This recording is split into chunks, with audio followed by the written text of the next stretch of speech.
Check out this video from the streets of Portland on Thursday night after federal officers fired tear gas in an effort to clear the crowd from in front of the federal courthouse there. Demonstrators used leaf blowers to create a funnel cloud in the middle of downtown Portland. Pretty incredible video there. So let's talk about the latest from the nation's law and order hotspots. We've got Seattle radio talk show host Jason Rantz and Chicago Fraternal Order of Police President John Catanzara. John, I want to start with you because you're in a little bit of a battle with the mayor of Chicago, Lori Lightfoot. Well, maybe it didn't start this way, but the most recent dust up kind of started when you sent a letter to President Trump asking for his help. And you called the mayor of Chicago a complete failure. She responded by apparently texting you that you were a clown. And then when asked if she regretted that statement, she put out this, quote, "In the middle of everything that's going on in a craven political move, this man waved his hand to President Trump and invited him to bring federal troops into our city a la Portland.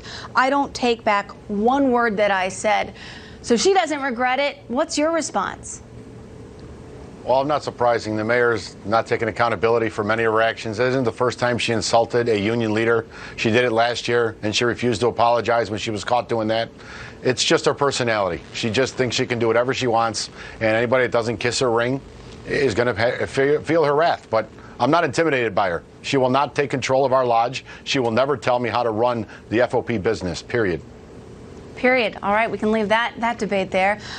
Jason, give me the temperature of what it is like tonight in Seattle, where you have some 100 federal agents or so on standby. And now you also have the city council and a federal judge saying that police cannot use pepper spray, tear gas, or other measures like that in dealing with crowd control. How does that complicate the efforts for police there?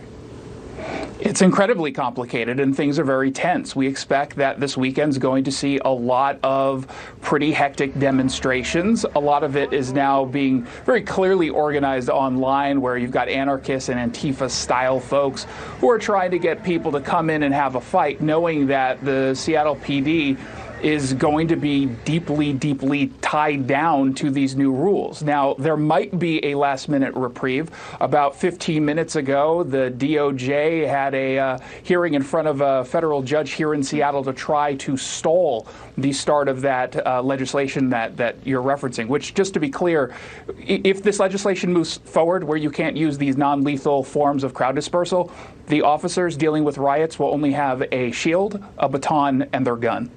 And that does not seem to be the best way to deal with these protests here. Yeah, what do you think, John? Well, I can't even imagine the logic behind that decision. I mean, all those lawmakers should be forced to resign immediately. You know, it was just a week ago, last Friday, where we had a situation at the Christopher Columbus statue where 52 officers got hurt defending a statue that the mayor said was not coming down. And now she just spit in their face and took it down in the middle of the night like a coward.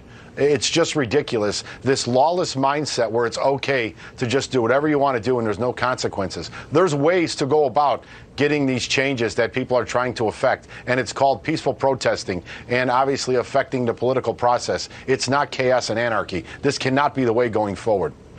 Well, the flip side of this is you have, a lot of the leaders of these cities, Portland, Seattle, Chicago, saying that they think this is an overreach by the Trump administration in coming into these cities with these federal agents. And you now have these 100 federal agents on standby outside of Seattle. And Seattle's mayor not happy about it. Listen to what she said just tonight.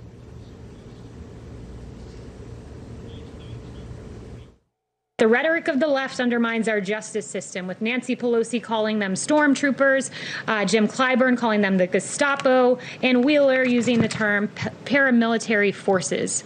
Under President Trump, violent crime rates in America finally began to fall. Rhetoric like this cannot be allowed to set us back. Okay, well, that is not the mayor of Seattle. That is clearly White House Press Secretary Kayleigh McEnany. But we now have the soundbite from Seattle's mayor. Let's play it. Every American should be worried about this. This kinds of action, setting federal agents like an occupying force into cities across America, targeted by the president because they are run by Democratic mayors, is using a political stunt. It's really frightening. And she says the city has a lawsuit ready to go. Jason? Yeah, I like the McEnany clip a little bit better than Mayor Jenny Durkan, who doesn't know what she's talking about. This whole idea that they're being targeted for being Democratic-run cities.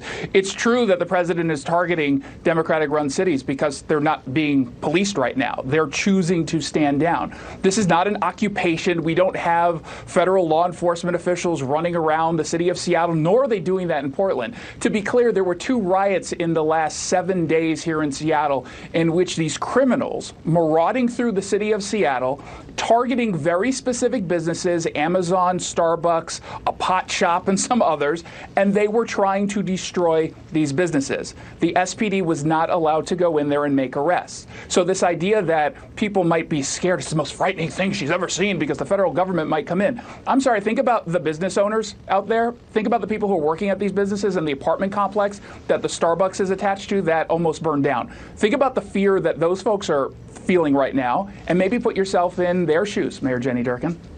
Okay, Jason, I have to leave it there, but here's to wishing both of you in both of your cities, Chicago, Seattle, and Portland, all those other cities, peace and calm this weekend. Jason, John, thanks. Fingers crossed. Thank you.